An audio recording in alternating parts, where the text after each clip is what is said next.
இந்த போர் என்பது நிச்சயமாக அதாவது ஈரானிற்கு சாதகமான ஒரு நிலையில் தான் அந்த போர் நிறுத்த அறிவிப்புகள் இருக்கின்றன. குறிப்பாக ஈரான் தான் ஹோமஸ் கால்வாயை கட்டுப்படுத்த போகின்றது. அதைவிட ஈரானுக்கு நாங்கள் வெற்றியாக பார்க்கக்கூடிய விடயங்கள் என்னவென்று சொன்னால், ஒரு அரசு நிர்வாகம் என்பது இயங்காத ஒரு நிலை இருந்தது ஒரு மாதமாக, அல்லது அரசின் முக்கிய கட்டமைப்புகள் சிதைக்கப்பட்டவையாகவும் பாதுகாப்பு கட்டமைப்புகள் சிதைக்கப்பட்டவையாகவும் ஒரு கட்டளை கொமாண்டிங் சென்டர் அல்லது கொமாண்டிங் போஸ்ட் எனப்படுகின்ற ஒரு தலைமை கட்டளையகம் இல்லாததாகவும் தனித்தனியாக செயற்படுமாக இருந்த படைகள் எல்லாம் இப்பொழுது மீள ஒருங்கிணைக்கக்கூடிய சாத்திய கூற்றையும் மற்றும் அவர்களுடைய அரசு மற்றும் அரசு தலைவர் போன்றவர்கள் வெளியே வந்து மக்களிடையே உறவு பேணக்கூடிய ஒரு நிலையையும் ஏற்படுத்தியுள்ளது. இதேவேளை அமெரிக்காவை பொறுத்தவரையில் இந்த 39 நாட்கள் போரில் எதை சாதித்தது என்பதை விட எவ்வாறு வெளியேற வேண்டும் என்கின்ற ஒரு நிலை இருந்தது. அதனை சாதித்திருக்கின்றது சொல்ல வேண்டும். அதாவது ஈரான் இந்த போரின் பொழுது சம்பாதித்துக் கொண்ட பகை என்பது அதன் அண்டைய நாடுகள் அவை மீளவும் இனி ஈரானை பொறுத்தவரையில் ஒரு உறவு நிலைக்கு செல்வதற்கு எவ்வாறான ஒரு புரிந்துணர்வை ஏற்படுத்தும் என்கின்ற நிலை ஒரு கேள்வி இருக்கின்றது என்றால் அவற்றின் பிம்பம் உடைக்கப்பட்டு விட்டது. போர் நிறுத்தத்தை கொண்டு செல்ல வேண்டிய தேவை என்பது அமெரிக்காவில் அதிகமாக இருக்கின்ற அளவிற்கு அமெரிக்கர்கள் டொனால்ட் ட்ரம்பின் ஆட்சி மீதான அதாவது அதிருப்தியை வெளியிடுப்பதற்கு, அதாவது நோ கிங் என்கின்ற போராட்டத்தை விடுத்து இனி அவர்கள் இவரை பதவி நீக்க வேண்டும் என்கின்ற போராட்டத்திற்கு செல்கின்ற அளவிற்கு நிலைமை செல்கின்ற நிலையில் தான் இவ்வாறான ஒரு முடிவுக்கு வந்தார் என்பதை நாங்கள் மறக்கக்கூடாது. அதுதான் இந்த உண்மையான நிலையின் வெளிப்பாடாக இருக்கும். அமெரிக்கா பல விட்டுக் கொடுப்புகளை மேற்கொள்ளுகின்ற இடத்தில் இவ்வளவு காலம் போரும் எதற்காக நடந்தது மற்றும் அங்கே இஸ்ரேலியர்கள் பலத்த தாக்குதலை இந்த ஈரானிலிருந்து பெற்றிருந்தார்கள்.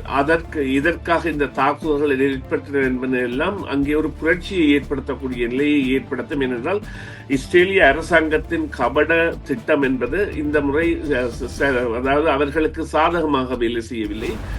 ஈரானை முற்றுமுழுதாக செயலிழக்க வைப்போம், கற்காலத்துக்கு மாற்றுவோம் என்றவுடன் ஈரான் ஒரு அறிவித்தலை விடுத்திருந்தது. தாங்கள் மத்திய கிழக்கு பிராந்தியம் தவிர்ந்த ஏனைய பிரதேசங்களுக்கும் ஏவுகணை தாக்குதலை நடத்துவோம் என்று.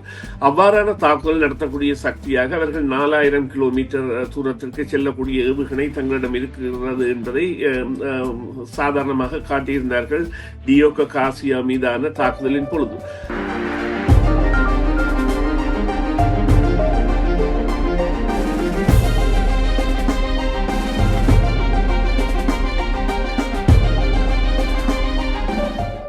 வணக்கம் நேயர்களே, உங்கள் அனைவரையும் மீண்டும் செய்தியின் பின்னணி நிகழ்ச்சியில் சந்திப்பதில் மிக மகிழ்ச்சி அடைகின்றோம்.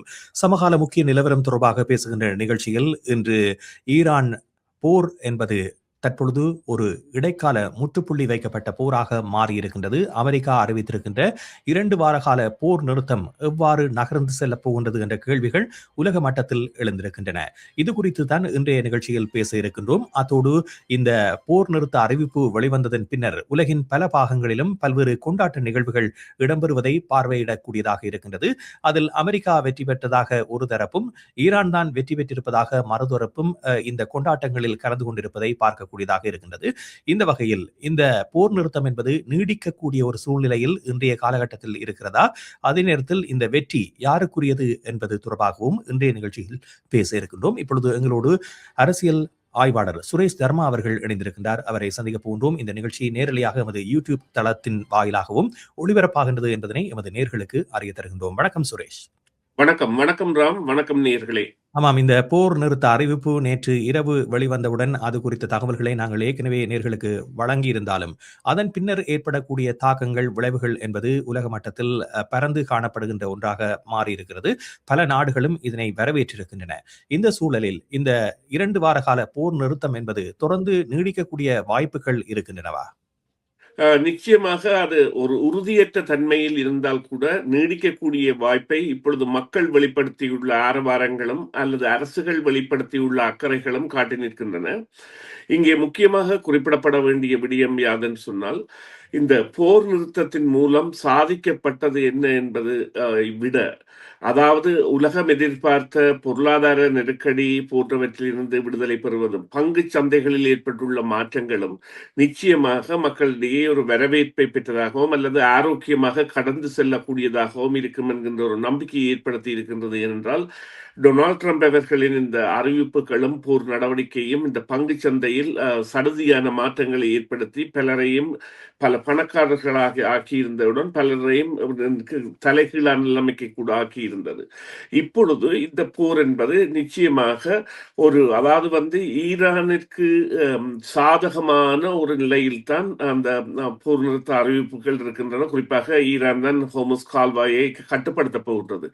அதைவிட ஈரானுக்கு நாங்கள் வெற்றியாக பார்க்கக்கூடிய விடயங்கள் என்னவென்று சொன்னால், ஒரு அரசு நிர்வாகம் என்பது இயங்காத ஒரு நிலை இருந்தது ஒரு மாதமாக. அல்லது அரசின் முக்கிய கட்டமைப்புகள் சிதைக்கப்பட்டவையாகவும் பாதுகாப்பு கட்டமைப்புகள் சிதைக்கப்பட்டவையாகவும் ஒரு கட்டளை கொமாண்டிங் சென்டர் அல்லது கொமாண்டிங் போஸ்ட் எனப்படுகின்ற ஒரு தலைமை கட்டளையகம் இல்லாததாகவும் தனித்தனியாக செயற்படுமாக இருந்த படைகள் எல்லாம் இப்பொழுது மீள ஒருங்கிணைக்கக்கூடிய சாத்திய கூற்றையும் மற்றும் அவர்களுடைய அரசு மற்றும் அரசு தலைவர் போன்றவர்கள் வெளியே மக்களிடையே உறவு பேணக்கூடிய ஒரு நிலையையும் ஏற்படுத்தியுள்ளது. அது நிச்சயமாக ஈரானை பொறுத்தவரையில் எந்தவித மாற்றமும் இல்லாமல், அது மாற்று கருத்தும் இல்லாமல் ஒரு வெற்றியாக எடுத்துக்கொள்ளக்கூடிய நிலைமையில் இருக்கின்றது. அதற்கு காரணம் என்னவென்று சொன்னால், ஈரானிய மக்களிடையே ஏற்பட்டுள்ள ஒரு புத்து உணர்ச்சி அல்லது ஒரு புரிந்துணர்தல். அவர்கள் தாங்கள் வேணுமென்றே பழிவாங்கப்பட்டார்கள் என்பதை உணர்ந்தவர்களாகவும் மிகவும் ஆரோக்கியமாக அல்லது ஆரோக்கியமாக ஆனந்தமாக ஈரானின் கொடிகளை தாங்கிய படுத்தியவர்களாகவும் அல்லது அந்த ஊடகங்களுக்கு தங்களுடைய நாடு என்கின்ற கருத்தை பகிர்வர்களாகவும் இருந்தார்கள்.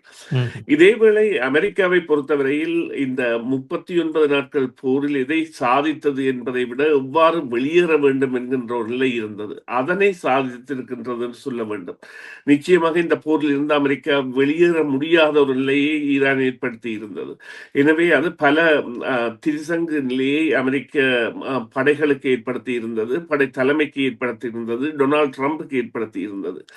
ஆனால் இப்பொழுது ஏற்கனவே குறிப்பிட்டதன்படி அமெரிக்கா பல்வேறு காலக்கெடுக்களை விதித்து வந்த சூழ்நிலையில் இது சாத்தியமாக இருப்பதற்கு அமெரிக்கா கொடுத்த மிரட்டல் ஒரு காரணமாக இருந்திருக்கும் என்று நீங்கள் கருதுகின்றீர்களா?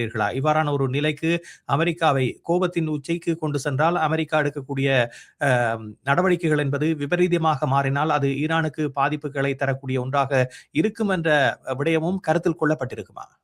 இல்லை, நிச்சயமாக. அதாவது அவ்வாறான ஒரு மிரட்டலை விடுவதற்கு, அந்த மிரட்டல் என்பதே ஒரு யுத்த குற்றமாக கருதப்படக்கூடிய மிரட்டலை விடுகின்ற அளவிற்கு அமெரிக்கா சென்றதற்கான காரணம் அதற்கு வேறு வழிவகைகள் இருக்கவில்லை. ஆனால் அதன் மூலம் சாதிக்கப்பட்டது என்னவென்று பொறுத்துத்தான் இந்த விடயம் என்பது இப்பொழுது இருக்கின்றது. அதாவது இப்பொழுது இவ்வாறு நாங்கள் கூறலாம், இதன் மூலம் இப்பொழுது இஸ்ரேல் இவ்வாறான ஒரு நடவடிக்கைக்கு தானும் ஒத்துழைப்பதாக ஈரான் மீது தாக்குதல் நடத்த மாட்டேன் என்று கூறினாலும் நிச்சயமாக இப்பொழுதும் இஸ்ரேலுக்கும் ஈரானுக்கும் இடையே ஏவுகணை தாக்குதல்கள் நடைபெற்றுக் கொண்டிருக்கின்றன.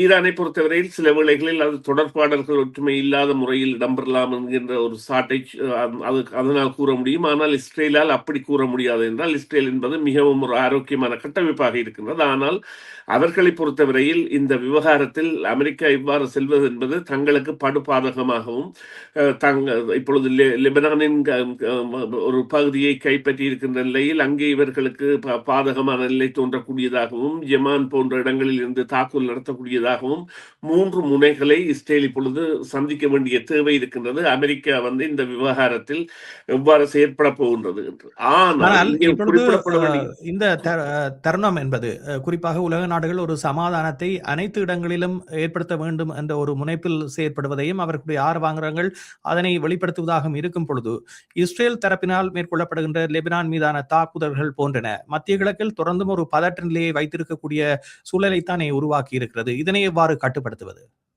இல்லை, நிச்சயமாக அவ்வாறான ஒரு நிலை அங்கே ஏற்பட்டிருந்தால் கூட இங்கே இருக்கின்ற நிலைமை என்னவென்று சொன்னால், இதை எவ்வாறு ஒரு முடிவுக்கு கொண்டு வருவது என்றல்ல, இந்த ஒரு தற்காலிகமாகத்தனும் இவர்களை ஒரு மேசையில் இருத்துவது என்பதற்கான ஒரு முயற்சியின் வெற்றி என்பதைத்தான் இது நாங்கள் முதல் எடுக்க வேண்டும் என்று சொன்னால், ஈரானை பொறுத்தவரையில் பெரிய பெரிய பலத்த அழிவுகளை சந்தித்திருக்கின்றது என்பதில் எந்தவித இரண்டாம் கருத்துக்கும் இடமில்லை. ஆனால் போருக்கு முன் ஈரான் இவ்வாறு அந்த ஹோமஸ் கால்வாயை பாவித்ததா என்றால் இல்லை. அதைவிட இந்த மத்திய கிழக்கில் இருந்து அமெரிக்க படைகளின் வெளியேற்றம் போன்றவை விவாதிப்பதற்கு அமெரிக்கா ஒத்துக்கொண்டதெல்லாம் உண்மையிலேயே அவ்வாறு இடம்பெறுமா என்றால் இல்லை என்றுதான் கூற வேண்டும். ஆனால் அவ்வாறான ஒரு கருப்பொருளை தங்களுடைய விவாதத்தில் இணைத்துக் கொள்வது எல்லாம் ஒரு சாதாரண விடயமாக நாங்கள் எடுத்துக்கொள்ள முடியாது. குறிப்பாக பணைய கைதிகளை மாற்றலோ அல்லது இந்த முக்கியமாக பொருளாதாரம் சார்ந்ததான ஒரு முயற்சியாகத்தான் நாங்கள் இதனை எடுத்துக்கொள்ள முடியும். அதற்கான மிரட்டல்கள் குறிப்பை இவ்வாறு கூறுங்கள்.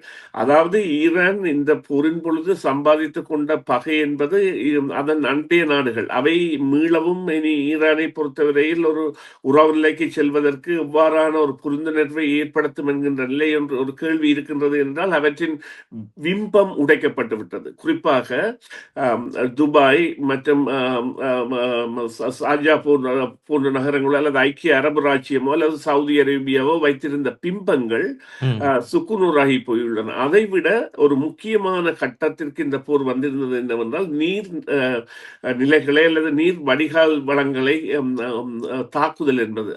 ஈரான் அதற்கு பதிலடியாக ஈரானின் அவ்வாறான நிலைகள் தாக்கப்பட்டிருந்தால் தான் ஏனைய அரபு நாடுகளின் அவ்வாறான சுத்திகரிப்பு நிலையங்களை தாக்குவேன் என அறிவித்ததானது ஒரு உண்மையை வெளிக்கொண்டது என்னவென்றால் கட்டார் கொண்ட நாடுகள் எல்லாம் 80% இந்த கடல் நீரை சுத்திகரித்து பாவிக்கின்ற தன்மையை கொண்டிருக்கின்ற நாடுகள்.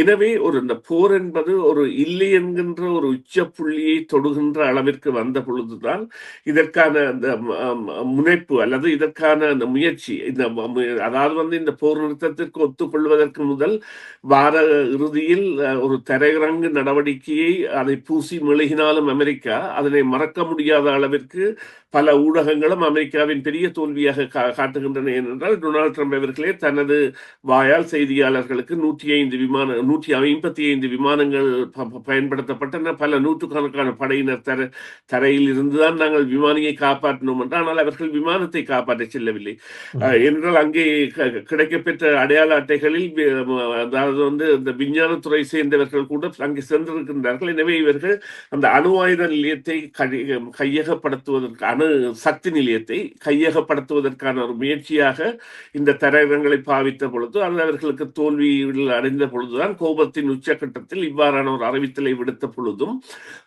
பிறகு இந்த நாடுகள் நிச்சயமாக பாகிஸ்தான் ஒரு புதிய முகம் எடுக்கின்றது. பாகிஸ்தானை நம்புகின்றவர்கள் அரிது, ஆனால் இந்த முறை அது புதிய முகம் எடுத்திருக்கின்றது. மத்திய கிழக்கு நாடுகளும் அந்த கட்டார், ஈஜிப்த், சவுதி அரேபியா போன்ற நாடுகளும் அத்தோடு முக்கியமாக சீனாவும் பங்காற்றி இருக்கின்றது. எனவே ஒரு புதிய மாற்றம் ஒன்று நடைபெற்றிருக்கின்றது, புதிய முகம் ஒன்று மத்திய கிழக்குக்கு துறக்கப்பட்டிருக்கின்றது. ஆனால் இந்த போர் நிறுத்தத்தை கொண்டு செல்ல வேண்டிய தேவை என்பது அமெரிக்காவில் அதிகமாக இருக்கின்ற அளவிற்கு அமெரிக்கர்கள் டொனால்டு ட்ரம்பின் ஆட்சி மீதான அதாவது அதிருப்தியை வெளியிடுப்பதற்கு, அதாவது நோ கிங் என்கின்ற போராட்டத்தை விடுத்து இனி அவர்கள் இவரை பதவி நீக்க வேண்டும் என்கின்ற போராட்டத்திற்கு செல்கின்ற அளவிற்கு நிலைமை செல்கின்ற நிலையில்தான் இவ்வாறான ஒரு முடிவுக்கு வந்தார் என்பதை நாங்கள் மறக்கக்கூடாது. அதுதான் இந்த உண்மையான நிலையின் அந்த வெளிப்பாடாக இருக்கும். சொல்லுங்கள். 10 அம்ச கோரிக்கை என்பது இங்கே மிக முக்கியமாக கவனிக்கப்பட வேண்டிய ஒன்று. இந்த கோரிக்கைகள் தொடர்பாக நீங்கள் என்ன நினைக்கின்றீர்கள்? குறிப்பாக ஈரானும் ஒரு விடயத்தை முன்னிறுத்தி இருக்கின்றது. ஹோர்முஸ் நீரிணை தொடர்பாக ஒரு தகவலை வெளியிட்டாலும் அது தனக்கு ஏற்பட்ட இழப்புகள் தொடர்பாக அமெரிக்கா நட்டஈட்டை கொடுக்க வேண்டும் என்ற ஒரு கோரிக்கையை முன்வைத்திருக்கின்றது. இந்த கோரிக்கைகள் எல்லாம் ஏற்றுக்கொள்ளப்பட்டு சமாதான முயற்சி என்பது நீடித்து செல்லக்கூடிய ஒரு வழியை திறக்குமா என்ற ஒரு கேள்விக்கு என்ன பதிலை சொல்ல முடியும்? இல்லை, இது மிகவும் ஒரு சிக்கலான நிலையில் இருக்கின்றது. இவ்வாறு கூறுங்கள். இப்பொழுது இந்த நீரிணையை இப்பொழுது ஈரானிய படைகள் தான் அந்த போக்குவரத்தை கண்காணிக்க போகின்றன.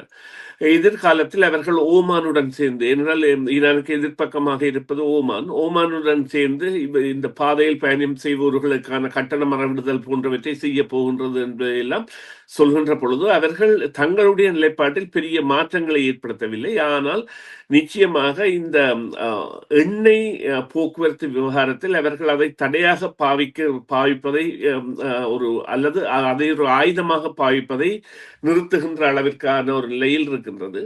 அதைவிட இந்த தாக்குதல்கள் நிறுத்தப்பட்டது என்பது எவ்வளவு தூரம் உண்மையானது என்பது இனிவரும் நாட்களில் தெரியுமே என்று சொன்னால், இவ்வாறாக அதாவது மொசாட் கூட சில வேளைகளில் தாக்குதல்களை மேற்கொண்டு விட்டு கூறலாம், இல்லை அது ஈரானில் இருந்து தான் வந்தது என்று. இப்பொழுது நேற்று முன்தினம் ஒரு தாக்குதல் ஒன்று சினஹாக், அதாவது இஸ்ரேலியர்களின் ஒரு வழிபாட்டு ஆலயம் ஒன்று தெஹ்ரானில் தாக்கப்பட்ட பொழுது ஈரான் தான் தாக்கியது என்று முதல் செய்தி வந்தது. பிறகு இஸ்ரேலிய படைகள் ஒத்துக்கொண்டிருந்தன தங்களுடைய தாக்குதலில் தான் அது சேதமடைந்தது என்று. அவ்வாறான அந்த கோபமூட்டும் நடவடிக்கைகள் கூட இதனை சில வேளைகளில் சிதிலமாக்கலாம் அல்லது இதில் வேறு முனைப்புகளை கொண்டு வர முயற்சிக்கலாம். நான் குறிப்பாக கூற விரும்புவது, இந்த இஸ்ரேல் எவ்வாறான கபட நாடகங்களை ஆடி இதனை முறிக்க முயலும் என்பது யாருக்குமே தெரியாது. என்றால் இஸ்ரேலை பொறுத்தவரையில் அமெரிக்கா பல விட்டுக் கொடுப்புகளை மேற்கொள்ளுகின்ற இடத்தில் இவ்வளவு காலம் போரும் எதற்காக நடந்தது மற்றும் அங்கே இஸ்ரேலியர்கள் பலத்த தாக்குதலை இந்த ஈரானிலிருந்து பெற்றிருந்தார்கள். இதற்காக இந்த தாக்குதல்கள் ஏற்பட்டன என்பதெல்லாம் அங்கே ஒரு புரட்சியை ஏற்படுத்தக்கூடிய நிலையை ஏற்படுத்தும். ஏனென்றால் இஸ்ரேலிய அரசாங்கத்தின் கபட திட்டம் என்பது இந்த முறை அதாவது அவர்களுக்கு சாதகமாக வேலை செய்யவில்லை. ஆனால் இப்பொழுது இந்த 10 அம்சங்களில் இப்பொழுது நாங்கள் குறிப்பாக பார்க்க போனால், நிச்சயமாக இவர்களால் இவ்வாறான மத்திய கிழக்கில் இருந்து படைகள், அமெரிக்க படைகள் படிப்படியாக வெளியேறக்கூடிய சந்தர்ப்பத்தை கொண்டு வருவதா அல்லது இந்த எண்ணெய் விநியோகத்தில் தாராளமான முறையில் தொடர்ந்தும் இயங்குகின்ற தன்மையில் இவை இருக்குமா என்றால், எண்ணெய் நிலையங்கள் மீதான தாக்குதல்கள் எல்லாம் நடத்தப்பட்டிருக்கின்றன. அவற்றை மீள கட்டியமைக்க வேண்டிய தேவைகள் இருக்கின்றன.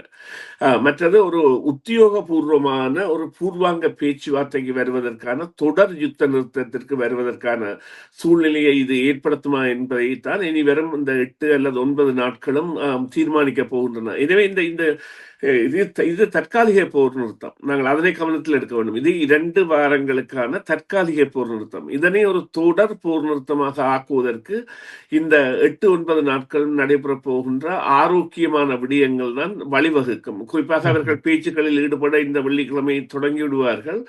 இருந்த பொழுதும் அது ஒரு நல்ல சமிஞ்சையாக அமையும் என்பதை நாங்கள் எதிர்பார்க்க வேண்டும். என்று சொன்னால், தற்காலிக போர் நிறுத்தம் என்பது எப்பொழுதுமே கண்மூடித்தனமாக சிதைந்து விடக்கூடியது. அதில் பங்குதாரராக யாரும் இருக்கலாம் அல்லது யார் கூடவும் பின்புலத்தில் இருந்து அவ்வாறு செய்யலாம். எனவே அவ்வாறு இல்லாமல் இது சென்றால் நிச்சயமாக இது ஒரு இந்த உலகின் தற்பொழுதைய பொருளாதார நிலையில் அதை பேரழிவுக்கு இட்டு செல்லாத வகைக்கு வழிவகுக்கும். இப்பொழுது நீங்கள் பார்த்தீர்களானால், இந்த போர் நிறுத்தத்தின் விளைவாக இந்த ஏர்லைன்ஸ், குறிப்பாக விமான போக்குவரத்து மற்றும் கடற்போக்குவரத்து மற்றும் இந்த உல்லாச பயணத்துறை போன்றவை எல்லாம் மீண்டும் உயிர் பெற தொடங்கும். எனினும் அந்த 10 நாட்கள் பிறகு அதில் வீழ்ச்சி வருமாக இருந்தால் அது பாதகமான நிலைக்கு செல்லக்கூடிய நிலையை அடையும். எனவேதான் நான் குறிப்பிடுகின்றேன், இந்த இனிவரும் 9 நாட்களும் ஆரோக்கியமான முறையில் அமைதியாக கடந்து சென்று இவர்கள் செல்வார்களாக இருந்து அது தொடர்ச்சியான போர் நிறுத்தத்துக்கு வழிவகுத்தால் நிச்சயமாக ஒரு உலகம் ஒரு அதாவது பேச்சுவார்த்தை முயற்சியை பாராட்டும், அதற்கான ஆதரவை வழங்கும் என்பதில் எந்த சந்தேகமும் இல்லை. அமெரிக்கா என்பது தொடர்ந்து இந்த போரில் ஈடுபடுவோம் என்ற ஒரு தகவலை வெளியிட்டாலும் தற்பொழுது சூழ்நிலை என்பது அதை இல்லாமல் செய்திருக்கின்றது. இதே நேரத்தில் இஸ்ரேல் தீட்டிய திட்டம் என்பது அவர்களுக்கு வெற்றியளிக்காத ஒன்றாக மாறியிருப்பதாக நீங்கள் குறிப்பிட்டிருக்கின்றீர்கள்.